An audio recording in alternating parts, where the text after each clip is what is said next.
দর্শক স্বাগত জানাচ্ছি অ্যানোটেক্স মতিঝিল থেকে অনুষ্ঠানে। ইফতেখার আলম আছে আপনাদের সাথে। সপ্তাহে 5 দিন রবি থেকে বৃহস্পতি এই সময়টাতে ব্যবসা বাণিজ্যের নানা দিক নিয়ে আপনাদের সাথে কথা বলি। দর্শক আজকে আমাদের বিষয় হচ্ছে বাংলাদেশের রডের ব্যবসায় বিষয়ে কথা বলতে আমাদের স্টুডিওতে আজকে রয়েছেন কদমতলী স্টিলস লিমিটেডের ব্যবস্থাপনা পরিচালক মোহাম্মদ সিরাজুল ইসলাম। আমরা এখন কথা বলছি তার সাথে। আপনাকে স্বাগত জানাচ্ছি আমার এই অনুষ্ঠানে। প্রথমে যে জিনিসটি জানতে চাইবো সেটা হচ্ছে আপনাদের ব্যবসা যেটি আছে রডের যে ব্যবসাটা বা স্টিলের যে ব্যবসাটা, আসলে ব্যবসার গতিটা আসলে আপনারা কেমন দেখতে পাচ্ছেন, কোন পথে যাচ্ছে, সার্বিক অবস্থাটা আমাদের জানাবেন। আমাদের বর্তমান ব্যবসার গতি আশানুরূপ, খুব সুন্দর অবস্থা আছি এখন আমরা। কারণ আগে তো আমাদের দেশে উন্নত রড প্রযুক্তির প্রণালী ছিল না। এখন তো ডে বাই ডে বিভিন্ন সেক্টরে বিভিন্ন রড ফ্যাক্টরিগুলো আধুনিকভাবে এবং ইন্টারন্যাশনাল কোয়ালিটির রড তৈরি করার জন্য সবাই সচেষ্ট, সবাই আগ্রহী। এবং আমরা প্রায় 30টার মতো ফ্যাক্টরি এখন রানিং অবস্থা আছে। তার মধ্যে আমাদের ফ্যাক্টরি আছে দুটো, একটা Kadamtali steel mills private limited এবং BSL Bikrampur steel private limited. Kadamtali steel মিলসে আমরা রড তৈরি করি এবং বিক্রমপুর স্টিল মিলে আমরা অ্যাঙ্গেল, চ্যানেল এগুলো তৈরি করি। এগুলা কোয়ালিটির দিক দিয়ে বলতে গেলে ইন্টারন্যাশনাল কোয়ালিটি হচ্ছে। এবং আমরা বিএসএলের পণ্য যেটা চ্যানেল এবং অ্যাঙ্গেল তৈরি করছি সেগুলা মানসম্মত ইন্টারন্যাশনাল কোয়ালিটি। এগুলো দিয়ে আমরা দেশের বিভিন্ন অবকাঠামো চাহিদা পূরণ করতে সক্ষম হয়েছি। বিধায় চায়না থেকে এই কোয়ালিটির মালগুলা ইম্পোর্টে আসতো। আল্লাহর রহমতে এখন আর চায়না থেকে সে মাল না আসলেও চলবে। এবং ওই চায়নার মালগুলা মানসম্মত না, কোয়ালিটি দিক দিয়ে আমাদের চেয়ে অনেক লো গ্রেডের। বিধায় ওগুলা না আসলে মনে হয় ভালো হয়। আর এখন অনেক ইম্পোর্টার আগে এই ব্যবসাটা যেভাবে করতো তারা এখন আর করতে পারতেছে না। আরেকটা কারণ সেটা হলো আমাদের চেনে তাদের কস্টিং অনেক বেশি বেড়ে গেছে, খরচ বেড়ে গেছে। সেটার কারণ হলো ডিউটি ট্যাক্স দিয়ে তারা আমাদের সাথে পাল্লা দিয়ে পারতেছে না। কাজেই এখন আমাদের ব্যবসাটা এখন আশানুরূপভাবে দেশের চাহিদা মিটিয়ে সফলভাবে সবাই ব্যবসা করতেছি। রডের বেলায় বড় বড় হাইরেজ বিল্ডিংগুলো এবং ব্রিজ, কালভার্ট এগুলাতে যেই ধরনের রড প্রয়োজন ছিল, যেগুলা কাজে লাগতো, সেগুলা আগে আমাদের দেশে তৈরি হতো না। বিগত 20 বছর আগে সবগুলো মালই বিদেশ থেকে আনতে হতো। বর্তমানে আমাদের এই আধুনিক স্টিল মিলগুলা, রিরোলিং মিলগুলা চালু হওয়ার কারণে এখন আর প্রয়োজন নেই বিদেশের উপর নির্ভর করা। আমরাই দেশের অবকাঠামো তৈরি করার জন্য যা যা প্রয়োজন, যতগুলো রড প্রয়োজন সব আমরা তৈরি করতেছি। যেমন এখন পদ্মা ব্রিজ হচ্ছে, ঢাকা সিটিতে অনেক কালভার্ট হচ্ছে, অনেক ব্রিজ হচ্ছে, ওভারফ্লাই হচ্ছে। সবগুলো রডই আমাদের দেশের রড দিয়ে তৈরি করা। এই উৎপাদন ব্যবস্থার মধ্যে দিকে একটু নজর দিয়ে, যে আপনারা অনেকে মিলে এই কাজগুলো করেছেন, আমাদের রডের ব্যবসাটা বা ইন্ডাস্ট্রিটা কিন্তু, স্টিলের ইন্ডাস্ট্রিটা কিন্তু অনেক বড় হচ্ছে। আপনারা যারা আছেন, আমরা জানি যে কিছুদিন আগে আমরা বিলেটের উপর বেশ বড় ধরনের একটা ট্যাক্স আরোপ করা হয়েছে, যাতে দেশীয় ব্যবসায়ীরা যারা আছেন তারা উৎপাদন এবং বাজারজাত করতে পারেন। আপনাদের এটা কি কোনো ধরনের সমস্যা করছে কিনা, কিংবা আপনারা এর থেকে বেরিয়ে আসলে আপনারা ভালো জায়গায় আছেন? আসলে বিলেটের উপরে যে ট্যাক্স আরোপ হয়েছে সেটা কিন্তু কারো ইচ্ছা হয় না, আমাদের প্রয়োজনে আমরাই সরকারকে উদ্যোগের সহযোগিতা করেছি, অনুরোধ করেছি। এবং সেই অনুরোধের প্রেক্ষিতে সেটার ফলাফলই বিলেটের ট্যাক্স বৃদ্ধি করা। তার কারণ হচ্ছে আগে আমাদের দেশে বিলেট তৈরি হতো না। এখন এই বিলেট তৈরি হওয়ার ফ্যাক্টরি প্রায় 30টার মতো রানিং অবস্থা আছে। তবে সর্বসাকুল্যে যদি যোগ করা হয়, সেই বিলেটগুলো যতটুকু দরকার আমার মনে হয় তার চেয়ে বেশি তৈরি হচ্ছে। তাহলে আমরা বিদেশ থেকে কেন আনবো? বিদেশ থেকে আনার কোনো প্রয়োজন নেই। আমাদের দেশের বিলেটই তো এখন অ্যাভেলেবেল অবস্থানে আছে এবং এগুলা দিয়ে আমরা আমাদের রড তৈরি করতেছি। আর সেই রড দিয়ে এখন বড় বড় যত হাইরেজ বিল্ডিং দেখেন, 20 তলা 25 তলা 50 তলা ব্রিজ কালভার্ট যা হচ্ছে সব এই রড দিয়ে হচ্ছে। মার্কেটিং আমাদের এখন ভালো অবস্থানে আছে মোটামুটি, তবে প্রোডাকশনে যদি আমরা অনেক মার খাচ্ছি। 1 নম্বর হলো গ্যাসের অভাব। গ্যাস বলতে গেলে প্রয়োজন অনুসারে 25% পাচ্ছি না। যেমন এখন এই মুহূর্তে আমার ইন্ডাস্ট্রিগুলো সবই বদ্ধ, গ্যাস নেই। দিনের বেলা গ্যাস থাকেই না, রাত্রেবেলা একটু আসে, তাও কি হয়তো এই 4-5 ঘন্টা 6 ঘন্টা এরকম থাকে। বাকি সময় গ্যাসের জন্য আমরা অপেক্ষা আছি, গ্যাস কখন আসবে। এই জ্বালানি সমস্যার কারণে আপনাদের উৎপাদন ব্যবস্থা ব্যাহত কি খুব যেটা হচ্ছে সেটার সাথে তাল মিলিয়ে আপনারা যে পরিমাণ বাজারে সরবরাহ দেওয়ার কথা সেটা কি পাচ্ছেন কিনা আপনারা যারা এই সেক্টরের সাথে জড়িত আছেন? উৎপাদন কম হলে তো চাহিদার পরিমাণে মাল দিতে সমস্যা হবেই, এবং সেটা হচ্ছে। কারণ হলো বৃষ্টির সিজনে রডের কাজ কম হয়, এখন বৃষ্টির সিজন নেই, এখন শীতকালীন। এই শীতকালীন সময়টি আমাদের ব্যবসাটা চাঙ্গা হওয়ার কথা, এবং মোটামুটি হচ্ছেও তাই, কিন্তু প্রোডাকশন হচ্ছে না, আমরা চাহিদা অনুসারে মাল দিতে পারতেছি না। সেক্ষেত্রে আপনি বলেছেন কিন্তু বিলেটের উৎপাদন অনেক বেশি রয়ে গেছে, সেই উদ্বৃত্ত উৎপাদন কি কোনো ধরনের সমস্যা তৈরি করছে কিনা? ক্যাপাসিটি অনুযায়ী উৎপাদন করতে পারতেছি না, গ্যাস বিদ্যুতের কারণে সেখানে যেতে পারতেছি না। জি, সেখানে যদি পৌঁছতে পারতাম তাহলে হয়তো আমাদের সেই আশানুরূপ উৎপাদন হতো, এবং সেক্ষেত্রে দেশের চাহিদা পূরণ হতো। হয়তো কিছু এক্সপোর্টের প্রণালীতে আমরা চেষ্টা করব যে বাইরে মাল দেওয়া যায় কি না, এই ধরনের চিন্তা ভাবনা আমাদের আছে। এবং আমাদের সাথে সরকারের সাথে একটা চুক্তি কথা হয়েছিল, কিছু 7 সিস্টার ভারতের যে অঙ্গরাজ্যগুলো সেখানে দেওয়ার একটা ব্যবস্থা হয়েছিল, কিন্তু উৎপাদনই তো ঠিকমতো হচ্ছে না। এখন আর ওদিকে আগাবো কিভাবে? আপনারা রপ্তানি বাণিজ্যে নেপাল, ভুটান কিংবা মিয়ানমারের দিকে নজরটা দিচ্ছেন কিনা ভারতের পাশাপাশি? রপ্তানি বাণিজ্য আমাদের তো অনেকেই দিচ্ছে, অনেকে চেষ্টা করতেছে, হয়তো সেটা হয়ে যাবে।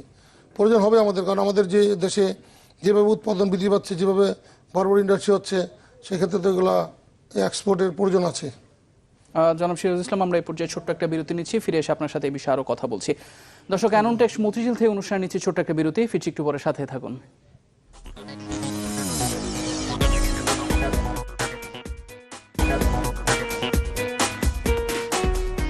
দর্শক, বিরতির পর আবারও স্বাগত জানাচ্ছি অ্যানোনটেক্স মতিঝিল থেকে অনুষ্ঠান। জনাব সিরাজুল ইসলাম, রডের এবং স্টিলের বিভিন্ন বিষয় নিয়ে কথা বলছিলাম, সমস্যার কথা বলেছিলাম, বিশেষ করে জ্বালানি গ্যাসের সমস্যাটা আপনাদের তীব্র হচ্ছে। সেক্ষেত্রে আপনাদের যে অ্যাসোসিয়েশন আছে, যারা আপনার সদস্য সংগঠনগুলো আছেন, কিংবা আপনারা যারা এই ব্যবসার সাথে জড়িত, তারা একসাথে কি সরকারের কাছে কোনো জোরালো আবেদন করেছেন কিনা এর মধ্যে? এর মধ্যে জোরালো আবেদন করেছি। গ্যাসের এমডি ওনার সাথে দেখা করেছিলাম, আমাদের স্থানীয় এমপিকে নিয়ে আমি এবং আমাদের অ্যাসোসিয়েশনের লোকজনকে নিয়ে অনেক মিটিং করেছি। তারা তো আসলে সমস্যার অন্ত নেই, অনেক সমস্যা। গ্যাস লাইন নাই, গ্যাসের পাইপের সমস্যা, আপনার গিয়া মানদাতার আমলের গ্যাস লাইন আপনার গিয়া এই টানা ছিল, নতুন করে লাইন টানতে হবে, কূপে গ্যাস নেই, এই সমস্ত মানে সমস্যার শেষ নেই। চাহিদা অনুসারে উৎপাদন কম, এটাই প্রধান কারণ হচ্ছে চাহিদা যা দরকার প্রয়োজন, সেক্ষেত্রে উৎপাদন প্রক্রিয়া আমাদের অনেক কম। অনেক কূপে নাকি গ্যাস বদ্ধ হয়ে গেছে, যে পরিমাণ উত্তোলন হওয়ার কথা ছিল সেই পরিমাণ হচ্ছে না। এই সমস্ত বিভিন্ন কারণ দেখিয়ে মানে চলছে। এখন যে অবস্থা চলছে গ্যাসের, আল্লাহ জানে কি হবে, বলতে পারতেছি না এখন। সেক্ষেত্রে আরেকটা জিনিস জানি যে আমরা স্ক্র্যাপস জাহাজ থেকে আপনারাও সংগ্রহ করে থাকেন এই রডের কাঁচামাল হিসেবে। পরিবেশের বিষয়টাকে নিয়ে কিন্তু স্ক্র্যাপস জাহাজে বেশ হচ্ছে, কথা বলা হচ্ছে, বিষয়টাকে আপনারা কিভাবে দেখছেন? স্ক্র্যাপ জাহাজ থেকে আমাদের দেশে যে স্টিলের কাঁচামাল আসে, সেখান থেকে আসে অনেক পরিমাণে, কিন্তু পরিবেশে তো এখানে কোনো কিছু সমস্যা সেটা আমরা বুঝি না। তারা কেন বলে এটা পরিবেশ, যেহেতু স্ক্র্যাপ জাহাজ কাটিং হয় সাগর পার, তারা ওইটাকে আর প্রসেসিং করে কাটার জন্য বলতেছে। হয়তো ডে বাই ডে এটা হয়তো উন্নত হবে, তখন গিয়ে পরিবেশের কোনো সমস্যা হবে না। এটার জন্য অ্যাসোসিয়েশন এবং যারা জাহাজ কাটিং অ্যাসোসিয়েশন, তারাও পর্যায়ক্রমে কাজ করে যাচ্ছে, এবং ভবিষ্যতে যাতে পরিবেশ ক্ষতি না হয় সবাই দৃষ্টি রাখতেছে ব্যাপারেও। সেক্ষেত্রে আপনাদের উৎপাদন ব্যবস্থায় কোনো ধরনের এখন পর্যন্ত আঘাত এসেছে কিনা? জাহাজ কাটিং থেকে মাল যা আসার তো আসছেই, আর স্টিল মিলের মূল কাঁচামাল হচ্ছে মেল্টিং স্ক্রাব। সেই মেল্টিং স্ক্রাব তো বিভিন্নভাবে কালেকশন হয়, ভাঙ্গা লোহা লক্কর যতগুলো আছে, বিভিন্ন ওয়ার্কশপের মাল, বিভিন্ন কালেকশনের মাল, এগুলো দিয়ে স্টিল মিল চলে। তবে বিদেশ থেকেও আমদানি হয় ইম্পোর্টের মাধ্যমে, সেটা হলো আপনার কন্টেনার বেসিস। ওইভাবে আমরা এখন মিলগুলা পর্যায়ক্রমে চালিয়ে নিচ্ছি, যার যেভাবে সুবিধা, যেভাবে যে ভালো কস্টিংয়ে লাভ করতে পারে ওইটি করে করে দিন দিন চলছে। আমরা দেখতে পাচ্ছি বেশ বড় বড় বেশ কয়েকটি মেগা প্রজেক্টের দিকে সরকারের হাত চলছে। পদ্মা সেতুর কথা আপনি নিজে বলেছেন, আমরা দেখতে পেয়েছি। এরপর কর্ণফুলী টানেল চট্টগ্রামে যেটা করা হচ্ছে সেটা মেট্রো রেলের কথা বলা হচ্ছে, 4 লেনের কথা বলা হচ্ছে। এসব প্রজেক্টগুলোতে, বড় বড় প্রকল্পগুলোতে কিন্তু রডের ব্যবহারটুকু বেশ বাড়ছে। আপনারা যারা অ্যাসোসিয়েশনে আছেন, ব্যবসার যে সার্বিক পরিস্থিতি, এটা কি আপনারা কি সমবন্টনে চলছে, কিংবা আপনারা সবাই কি এতে খুশি কিনা, দাম এবং অন্যান্য বিষয়গুলোকে নিয়ে? সমবন্টন বলতে আসলে যার যার ওয়েতে সে মার্কেটিং করছে, যার যার ওয়েতে যেখানে যেখানে মাল যে দিতে পারতেছে সেটা কাজ হচ্ছে, এবং উৎপাদন মাল সে বিক্রি করতেছে। সমবন্টন তো সম্ভব না, কারণ হলো এটা তো কারো প্রোডাকশন কম, কারো প্রোডাকশন বেশি। একজন ফ্যাক্টরিতে ধরেন 200 টন আছে, কারো ফ্যাক্টরিতে 300 টন আছে, কারো ফ্যাক্টরিতে 500 টন আছে, কারো ফ্যাক্টরিতে 1000 টনও প্রোডাকশন হচ্ছে। তো এখন সমবন্টন পর্যায়ে অবস্থানটা আমাদের এখন নেই, যে যেভাবে পারতেছে বিক্রি করতেছে। এবং মেগা প্রজেক্টগুলোতে আমাদের রডেই সাফিসিয়েন্ট, বাইরে থেকে আর চিন্তা করা দরকার নেই। এটা আমি জোরালোভাবে বলতেছি, বারবারই বলতেছি, কারণ বাইরের রড তো আমাদের আর প্রয়োজন আগে ছিল। এখন আমরা ইন্টারন্যাশনাল কোয়ালিটি রড তৈরি করতে পারতেছি, এবং এতে আমরা সক্ষম, এবং এটা টেস্টের দিক দিয়ে কোনো রকমই নেই, বুয়েট থেকে পরীক্ষিত, বিএসটি থেকে পরীক্ষিত। এখন এই অবস্থা আর কি আমরা ইন্ডাস্ট্রি পরিচালনা করতেছি। আরেকটা কি বললেন যে দামের বিষয়ে জানতে চাচ্ছিলাম, যে এক ধরনের তারতম্য কিন্তু বেশ কিছুদিন আগে দেখা গিয়েছিল। বলা হচ্ছিল যে রডের ব্যবসাটা আসলে এক ধরনের ধস নেমেছে, সেখান থেকে আপনারা বের হয়ে আসছেন কিনা এখনকার পরিস্থিতি, যদি দামের কথা বলে থাকেন? না, ধস তো উৎপাদন তো আমাদের চলছেই, উৎপাদন ব্যাঘাত হচ্ছে শুধু গ্যাস আর বিদ্যুতের কারণে। এগুলো ঠিক হয়ে গেলে আমরা ব্যবসাটাকে ব্যালেন্স করে নিতে পারবো সুন্দরভাবেই। এখন আমাদের মূল অভাব শুধু গ্যাসের, গ্যাস নাই, ইন্ডাস্ট্রি চালু নেই, উৎপাদন নেই, উৎপাদনের অবস্থান খুবই খারাপ। এবং বারে বারে গ্যাস কম বেশি হইলে আমাদের বিলেরও একটা বিরাট আপনার ফাঁক থাকে, সেখানে বেশি বিল দিতে হয়। এগুলো নিয়েও আমরা গ্যাসের এমডির সাথে, গ্যাসের কোম্পানির সাথে, আমাদের সাথে যারা গ্যাস কোম্পানির সংশ্লিষ্ট আছে তাদের সাথে অনেক মিটিং করেছি। মোটামুটি কিছু কাজ হয়, কিছু হয় না, সপ্তাহে একদিন হবে না। তো পর্যায়ক্রমে দেশ উন্নতি যাচ্ছে, আমরাও এই ব্যাপারে আগে যাচ্ছি, ইন্ডাস্ট্রিগুলো আগে যাচ্ছে, ইহাতে কোনো সন্দেহ নেই। উৎপাদন ব্যবস্থা যদি ব্যাহত হয়ে থাকে, দামের তারতম্য কিন্তু সেক্ষেত্রে বেশ লক্ষ্য করা যায়। দামটাকে তাহলে কিভাবে আপনারা নিয়ন্ত্রণ, কিংবা যারা ক্রেতা ভোক্তা তাদের হাতে পৌঁছানোর জন্য কি রকম সহনশীল দাম নির্ধারণ? রডের ব্যবসার আসলে নিয়মটা পারফেক্ট এক জায়গায় থাকে না, সেটা মার্কেট চাহিদা অনুসারে আপ অ্যান্ড ডাউন করে। যখন আপনার চাহিদা বেড়ে যায় তখন একটু বাড়ে, যখন চাহিদা কমে যায় তখন একটু কমে। এটাই সিস্টেম, এটাই চলে, এইভাবেই ইন্ডাস্ট্রি চলছে, ব্যবসা চলছে, মার্কেটিং এভাবেই চলেও আমরা চালিয়ে যাচ্ছি আর কি। এবং শহীদুল ইসলাম, আমরা আরেকটা বিরতি নিচ্ছি, আপনার কাছে ফিরছি একটু পরে। দর্শক, অ্যাননটেক্স মতিঝিল থেকে অনুষ্ঠান নিচ্ছে আরও একটা বিরতি, আমাদের সঙ্গেই থাকুন।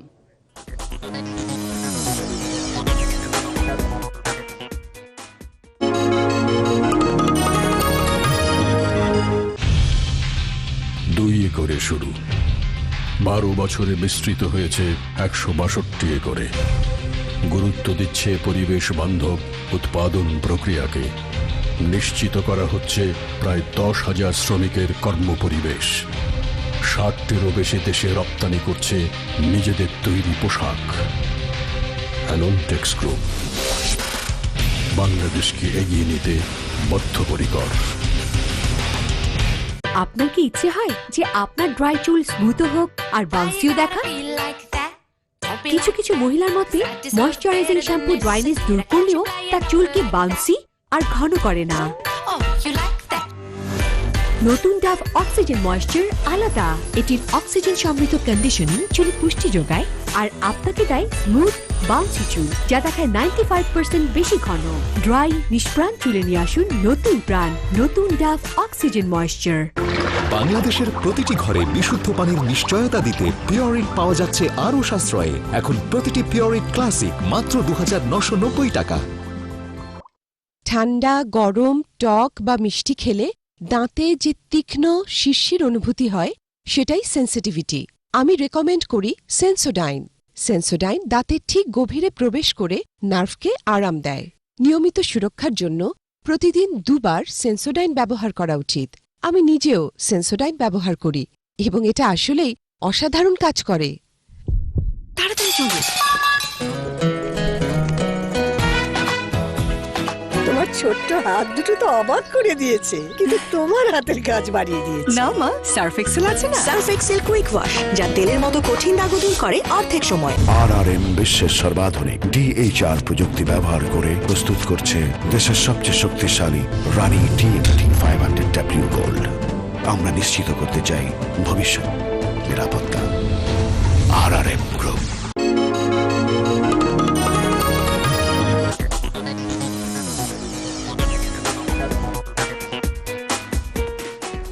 দর্শক আরেকবার স্বাগত জানাচ্ছি অ্যাননটেক্স মতিঝিল থেকে অনুষ্ঠানে। বাংলাদেশের রডের ব্যবসায়ী বিষয়ে আমাদের সাথে কথা বলছেন কদমতলী স্টিলস মিলস লিমিটেডের ব্যবস্থাপনা পরিচালক মোহাম্মদ শিয়ারুল ইসলাম। আমরা এই ব্যবসাটার বিভিন্ন দিক নিয়ে কথা বলছিলাম, সমস্যা যেগুলো ছিল, কি ধরনের সমস্যা হতে পারে, কিভাবে তৈরি করছেন, বাজারজাতকরণ এবং মূল্য, সবকিছু বিষয় নিয়ে কথা বলছিলাম। অনুষ্ঠানের শেষের দিকে চলে এসেছি।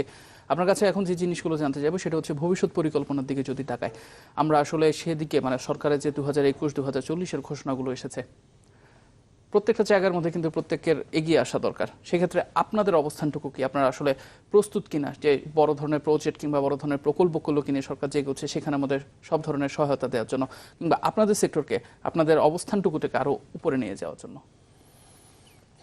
ডে বাই ডে আমরা তো চেষ্টা আছি এই দেশে যত ডেভেলপমেন্ট ওয়ার্ক হোক, যত কিছুই হোক, রড আমাদেরটাই লাগবে এবং আমরা এই দেশকে রড দিয়ে স্বয়ংসম্পূর্ণ করব, এটা আমাদের অঙ্গীকার। এবং আমরা এইভাবে ইন্ডাস্ট্রিগুলো অলরেডি তৈরি করে ফেলেছি। আরও যদি কোনো প্রয়োজন হয় কিছু করার, তাও করব। এবং আশা রাখি, আবার বলতে হয় সরকারকে বলবো যেন আমাদের ইন্ডাস্ট্রির দিকে যাতে সরকার আরও সুন্দরভাবে খেয়াল করে এবং আমাদের কিছু দাবি দেওয়া থাকে সেগুলো যদি পর্যায়ক্রমে তারা পূরণ করে দেয়, বাধাগুলো দূর করে দেয়। অনেক বাধা আসে এখানে, অনেক সমস্যা হয়। আমরা সরকারি পর্যায়ে সেগুলো আলোচনা করে বিভিন্ন মন্ত্রী লেভেলে কথাবার্তা বলে আমরা সমাধান পাই। তাদের কাছ থেকে আমরা অনেক সহযোগিতা পাই। বিধায় আমাদের যে সমস্যা ছিল, যেমন বিলেটের কথা বলছিলেন, বিলেটের ডিউটি যদি না বাড়তো তাহলে কিন্তু এখন ইন্ডাস্ট্রি, এই লোকাল ইন্ডাস্ট্রিগুলো সব ধ্বংস হয়ে যেত, ওগুলো চলতেই পারতো না। কারণ বিদেশি মালের দাপটে বিদেশি কম দামের মাল এসা আমাদের রানিং ইন্ডাস্ট্রিগুলো বদ্ধ হয়ে যেত। কিন্তু এই জন্য সরকারকে সাধুবাদ জানাই, তাদেরকে ধন্যবাদ জানাই যারা আমাদেরকে সহযোগিতা করেছে, বিলেট আসার বদ্ধ করে দিয়েছে।